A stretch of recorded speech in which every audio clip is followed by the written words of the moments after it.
everyone, so today we're going to learn how to make this mounted staghorn fern. Enjoy!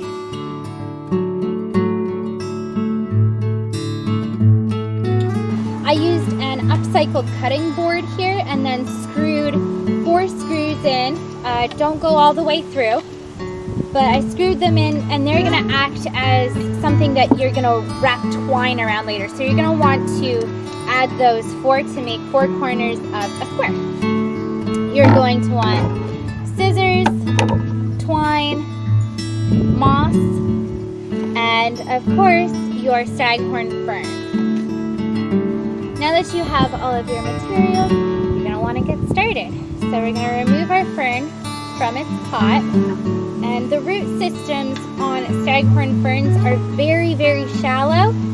They are a plant called an epiphyte, which means that they are used to climbing up trees or other surfaces, and that's how they get their nutrients. So their root systems are very delicate.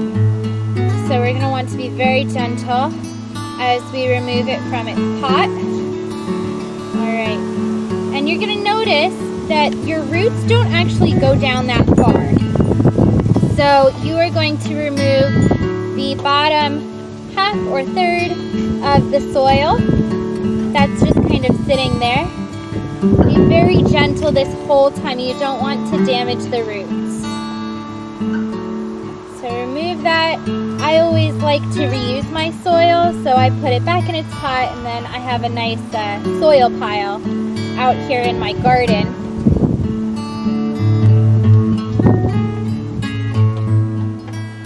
Now we're going to want to attach it. So what we're going to do is take your twine and tie it to one of the screws. Doesn't matter which one you start with. There we go. And then you're just going to wrap the twine around and hook it around the various screws until you feel confident that it's lightly attached. You're going to add moss over top of the root ball, so you're going to do more attaching later. This is just the basics.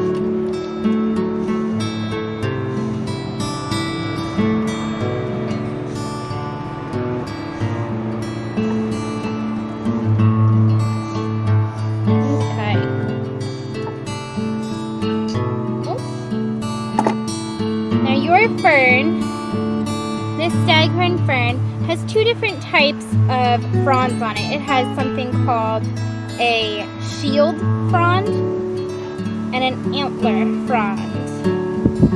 You can see this flat, large, light-colored flat piece, that is the shield frond, and these large pieces that come out like antlers are the antler fronds. But this base one here, it's going to be large and it's going to wrap around. You're going to want that one to be down here at the base. So now that you have it relatively attached, you add your moss. This is going to go all around the root ball. And it's going to help kind of keep your soil ball from falling apart. It's going to keep everything stable. Makes it look cool too. It also helps to make sure that it stays safe. So a lot of times people think of ferns as these shade woodland sort of plants that want dark areas or lower light with lots and lots of moisture. But these ferns are a little different in that they are tropical ferns. Again, they're epiphytes, so they want to climb up trees to get the brightest and most beautiful light that they can. They like bright but indirect light. So keep that in mind when you're thinking of where to put this. This fern here is going to want lots of moisture that drains through very quickly. You don't ever want this to be sitting in water. And you also want to be very careful that it's not in a dark spot. Again, this is a tropical plant. Alright, so now that we have the moss wrapped around, oh, it looks like I missed a spot. Good thing I checked. Once you have your moss wrapped all around, you are going to want to make sure that the moss is stuck on here. One thing that I have heard of doing is at this step now is if you have a banana peel, add a banana peel right below the moss so you don't see it, but that banana is going to add some really good nutrients as it biodegrades right into the soil there. So now let's use our twine again, and this step is all whatever you are looking for. This is to adhere the moss to the soil, to the root ball, and can look pretty at the same time.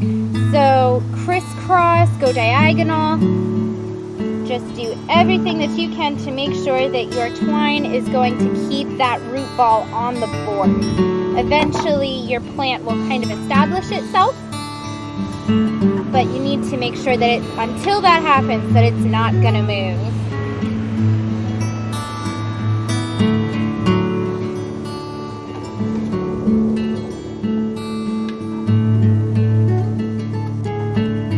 So you may need to gently pull the fronds back to get up towards the top. You don't want to squish any of your fronds.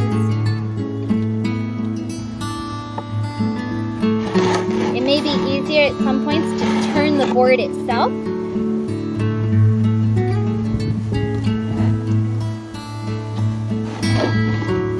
I like the twine because it is a nice little rustic look, but it also is biodegradable, so it won't bother the plant in any way at this point.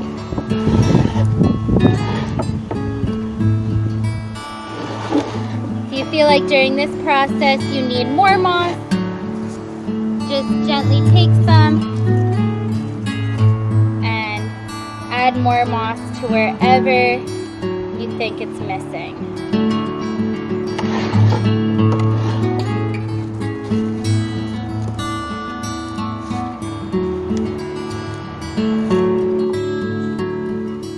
Okay, and when you think that it is ready,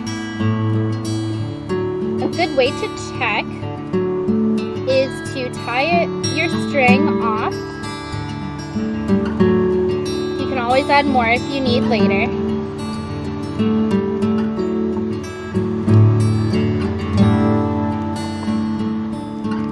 Tie your string off and then tilt it in the direction that the fern is going to go. So my shield frond here is going to be at the bottom, and the antlers are going to be pointing up. Alright, it looks like it's going to hold. Now that I know it's going to hold, I'm going to want to fully tie off the string now. You can tuck in any excess string into the moss, or you can feel free to cut it off as well. Alright.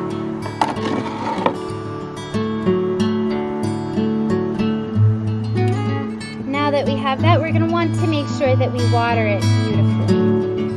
Alright, so now, let's take the board, prop it up, pour water over top of it.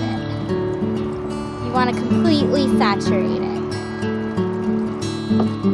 The moss should prevent any of your soil from disappearing. You don't want to be harsh with it again, that's why I'm pouring slowly. You don't want to put too much pressure on it.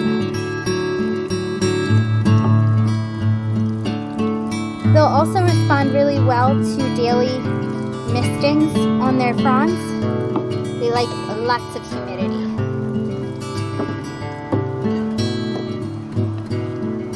Okay.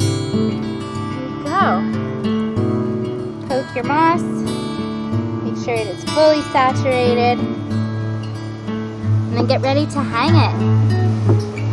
You always want to make sure that wherever you hang it, you have the ability to take it off the wall, because it's going to be really hard to water this while it's on the wall. So that's why I like having this open handle. Cutting boards were really great for it.